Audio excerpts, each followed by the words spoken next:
अरे भाई साहब, क्या आपको पता नहीं कि इस रास्ते पर लोगों को हमेशा चकवा लगता है? सर, वो आदमी किस चकवे के बारे में बात कर रहा था? हिंदी में चकवा मतलब छलावा, छलावा मतलब भूत। कहते हैं जो लोग रात में सफर करते हुए मरते हैं उनकी आत्मा छलावा बन जाती है और यात्री रात भर उसी जगह पर बार बार घूमते हैं। वो तब तक रास्ता भटकते हैं जब तक सूरज ना उगे। जैसे ही सूरज उगता है उनकी ताकत कम हो जाती है। मेरे कुछ ड्राइवर दोस्त हैं, उनको भी छलावे ने पकड़ लिया था। कहते हैं छलावा बस उन्हीं यात्रियों को पकड़ता है जो थके हुए होते हैं, क्योंकि उन पर हावी होना बहुत आसान होता है ना। नहीं सर, छलावे होते हैं और कुछ छलावे तो जानलेवा भी होते हैं। मेरे दादाजी को छलावे ने इतना परेशान किया था कि मरते मरते बचे थे। विजय मामा, बस कौन से जंगल में है? होगी किसी जंगल में। नहीं मामा, हम वापस उसी जंगल में पहुंच गए हैं जहाँ पर बस के सामने जंगली सुअर आ गए थे। सर, अभी इस छलावे से कैसे निकले? मैंने सुना है कि छलावे से बाहर तभी निकल सकते हैं जब सुबह हो जाए। इसका मतलब हमें रात भर इसी सड़क से गुजरना होगा। सर, आगे एक गांव आया है। ये तो मेरा गांव है, लेकिन हम यहाँ इतने जल्दी कैसे पहुँचे? इस कहानी के लेखक हैं धीरज कुमार सालुंके। ये आपका गांव नहीं है सर, छलावा है। आपके मुंह से बोरगांव का नाम सुनकर छलावा हमें बोरगांव दिखाकर गुमराह कर रहा है। लेकिन अच्छा हुआ बोरगांव आ गया। मुझे लगता है कि हमें यहाँ पर सुरक्षित जगह ढूंढकर छिप जाना चाहिए। और सुशील सर के घर से ज्यादा सुरक्षित किसका घर हो सकता है? लेकिन सर, छलावे में एक जगह पर रुकना खतरे से खाली नहीं है, और छलावा खुद में ही खतरा है। वो खुद में सुरक्षित जगह कैसे रख सकता है? तुझे मेरे से ज्यादा पता है क्या? बचपन से मैं भूतों के बारे में सुनते और पढ़ते आया हूँ। तू तय रहा। विजय मामा, बस सुशील सर के घर की तरफ ले चलो। सुशील सर ने ड्राइवर को अपने घर का रास्ता दिखाया, लेकिन तभी उन्हें उनके गली में लोगों की भीड़ दिखाई दी। बस आगे नहीं जा सकती थी, इसलिए उन्होंने बस दूर ही खड़ी कर दी। भीड़ में खड़े लोग जोर जोर से रो रहे थे और भीड़ का रुख सुशील सर के घर की तरफ ही था। भीड़ के रोने की आवाज सुनकर वे सभी लोग डर गए। सुशील सर बस से उतरे और भीड़ में घुस गए। उनके पीछे पीछे सभी भीड़ में घुस गए। वह सभी भीड़ को चीरते हुए सुशील सर के घर के सामने जा पहुंचे और आगे का नजारा देख उनकी रूह कांप उठी, क्योंकि जमीन पर खून से लथपथ 4 लाशें पड़ी हुई थी। और वो लाशें थी सुशील सर के बीवी बच्चे की और उनके माता पिता की। उन सभी की किसी धारदार हथियार से गला काटकर हत्या कर दी गई थी। खुद के परिवार की लाशें देखकर सुशील सर का दिल सहम गया और वो रो पड़े। ये क्या हो गया? किसने मारा उन्हें? उन्होंने रोते हुए एक आंख वाले बूढ़े आदमी से पूछा।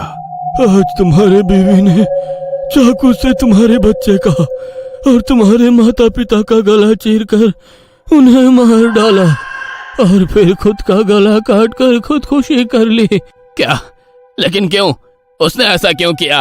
अरे तुमने ही उसे ऐसा करने पर मजबूर किया होगा, वरना वो तो बहुत ही समझदार और नेक दिल इंसान थी। क्या? शादी के इतने सालों बाद भी मैंने उसे कभी रुलाया नहीं है और आप मुझ पर इल्जाम लगा रहे हैं? तुमने ही उसे ऐसा करने पर मजबूर किया है। ये लो चाकू और अपनी जान देकर अपने गुनाह का प्रायश्चित कर लो। वैसे भी तुम अकेले इस दुनिया में जीकर क्या करोगे?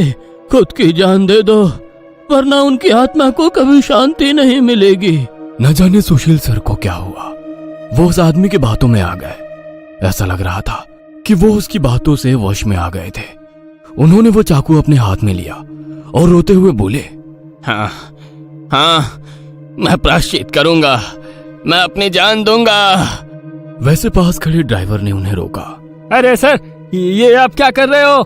ये सब छलावा है, आपका परिवार नहीं है। आपका परिवार घर पर सुरक्षित है। तभी एक आंख वाला आदमी बोला, तूने अगर एक लफ्ज भी आगे कहा तो तुम्हें पकड़कर गांव के बीचों बीच सूली पे चढ़वा देंगे। यह सुनकर ड्राइवर डर गया और चुप बैठ गया। सुशील सर ने जमीन पर बैठकर चाकू की धार अपने गले पर रखी। सर, ऐसा मत करिए, यह सब कुछ छलावा है, इसके चंगुल में मत फंसिए सर। लेकिन फिर भी सर होश में नहीं आ रहे थे, इसीलिए प्यून ने गुस्से में आकर उनको चांटा मारा। तब जाकर वो होश में आ गए और उन्होंने चाकू नीचे फेंक दिया। ये देख एक आंख वाला आदमी गुस्सा हो गया। भाइयों, इन लोगों को भीड़ से बाहर निकाल दो, इन्हें हम बाद में देखेंगे, पहले इस सुशील के बच्चे को पकड़ लो।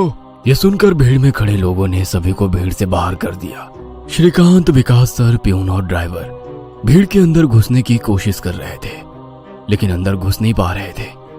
सुशील सर के हाथ पैर बांधकर उन्हें जमीन पर बिठाया गया। सुशील सर अपनी जान की भीख मांग रहे थे। मुझे कोई बचाओ, विकास सर, पांडु मामा, मुझे प्लीज बचाओ, मुझे बचाओ, वो चिल्ला रहे थे कि तभी एक आंख वाले आदमी ने चाकू से सुशील सर का गला काटा और उनका सर धड़ से अलग कर दिया। उसने उनका सर हाथ में पकड़ा और भीड़ के बाहर हवा में फेंक दिया। वो सीधे श्रीकांत और श्याम के सामने आ गिरा। वो दोनों चीखे। तब एक आंख वाला आदमी बोला, भाइयों, इन शहरी लोगों ने सुशील को बचाने की जरूरत की है, उन्हें भी पकड़कर उनका गला काट दो। वैसे भीड़ में खड़े लोग इन सब लोगों की तरफ मुड़े। वो गुस्से से इनकी तरफ देख रहे थे। तभी उन्हें बस के हॉर्न की आवाज आई। जल्दी से भागो, जल्दी करो। कुछ ही दूर बस में बैठे ड्राइवर मामा चिल्लाए। उनकी आवाज सुनते ही श्याम, श्रीकांत, विकास सर और प्यून बस की तरफ भागे। भीड़ उनका पीछा कर रही थी।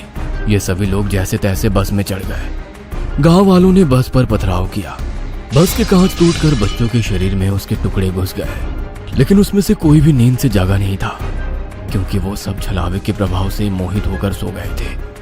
श्याम, विकास सर और श्रीकांत के शरीर में भी कांच के टुकड़े घुस गए थे। कुछ लोग बस के सामने खड़े होकर रोड से बस को तोड़ रहे थे कि तभी ड्राइवर ने उन पर बस चढ़ा दी और बस वहां से चल पड़ी। जैसे तैसे बस गांव से बाहर आ गई। हर कोई अपने शरीर से कांच के टुकड़े निकालने में लगा हुआ था। श्रीकांत अपने हाथ में घुसा कांच का टुकड़ा निकाल रहा था कि तभी प्यून वहां पर आया।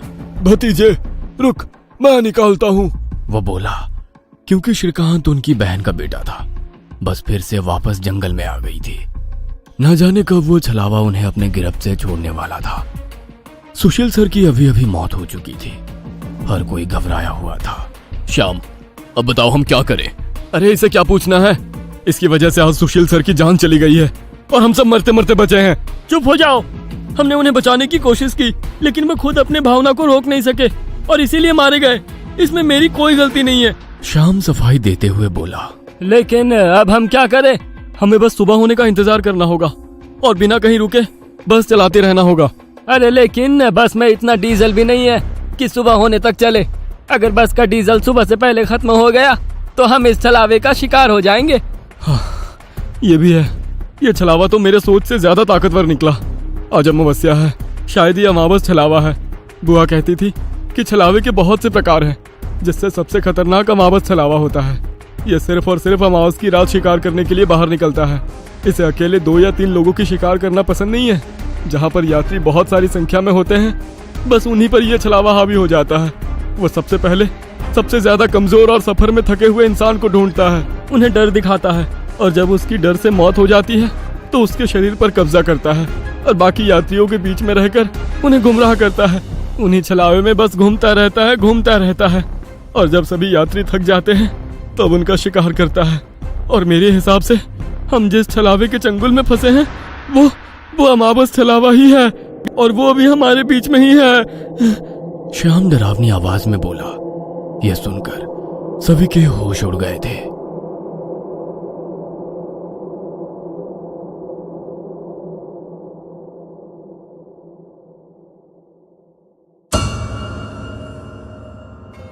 ये कहानी आपको अच्छी लगी हो तो हमें सब्सक्राइब करें, हमारा इंस्टाग्राम और फेसबुक पेज जरूर फॉलो करें। और हाँ दोस्तों, सब्सक्राइब करना भूलना मत।